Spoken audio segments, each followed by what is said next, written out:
చేసి రక్తపు మడుగులో పడి ఉన్నటువంటి ఆ లక్ష్మణస్వామిని చూసి విశేషమైన బాధ పొంది దేశే దేశే కళత్రాణి దేశే దేశే చ బాంధవాః తంతు దేశం నపశ్యామి అత్ర భ్రాత సహోదర.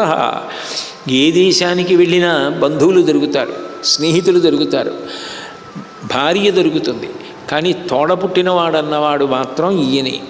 అటువంటి లక్ష్మణుడే మరణించిన తరువాత నాకు ఇక ఉపయోగం ఏముంది, తిరిగి అయోధ్యకు వెళ్ళిన తర్వాత నేను సుమిత్ర ముఖం ఎట్లా చూడను, కౌసల్య ముఖం ఎట్లా చూడను అని బాధపడుతుంటే సుషేనుడు ఆయన మరణించలేదు, బ్రతికే ఉన్నాడు, ముఖంలో కాంతి పోలేదు, కాకపోతే మళ్ళీ మృత సంజీవని విశల్యకరణి సవర్ణకరణి సంధానకరణి అన్న 4 ఓషధులు తీసుకురావాలని చెప్తే ఉత్తర క్షణం మళ్ళీ హనుమ ఇక్కడ నుంచి బయలుదేరి ఆ హిమవత్ పర్వతం దగ్గరికి వెళ్ళి హిమవత్ పర్వతానికి వృషభ పర్వతానికి మధ్యలో ఉన్న ఓషధీ పర్వతం దగ్గరికి వెళ్ళి ఓషధుల్ని గుర్తుపట్టలేక పర్వతాన్నంతటిని పెళ్ళగించి మళ్ళీ అంత వేగంగానూ యుద్ధభూమికి తీసుకొస్తే సుషేనుడు ఆ ఓషధులు తీసుకెళ్ళి లక్ష్మణుడి యొక్క ముక్కులో పిండగానే ఆయన మళ్ళీ స్వస్థత పొంది లేచి నిలబడ్డాడు.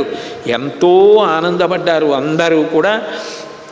అప్పుడు లక్ష్మణస్వామిని చూసి రాముడు అంటాడు, నహిమే జీవితేనార్థ సీతాయా చాపి లక్ష్మణ కోహిమే విజయేనార్థ తై పంచత్వమాగతే. లక్ష్మణ, నీకే ఏదైనా జరగకూడనిది జరిగితే నాకు ఈ రాజ్యంతో కానీ సీతమ్మతో కానీ పనే ఉందయా అంటాడు. అహం తు వధమిచ్చామి శీఘ్రమస్య దురాత్మన యావదస్తం నయ యాత్యేష కృతకర్మా దివాకర. అన్నయ్య, నేను స్వస్థత పొందాను, నేను కోరుకునేది ఒక్కటే, సూర్యాస్తమయమయ్యే లోపల నువ్వు మాత్రం రావణాసురుణ్ణి సంహరించాలి. అట్లా రావణాసురుణ్ణి సంహరించి ఇప్పుడు నువ్వు ఏ కోపాన్ని ప్రదర్శించావో, ఏ ప్రతిజ్ఞ చేశావో దాన్ని నిలబెట్టుకోవడానికి అకుంఠిత దీక్షతో ప్రయత్నం చేస్తే నేను సంతోషిస్తానన్నాడు. వెంటనే తప్పకుండా అట్లా యుద్ధం చేస్తాను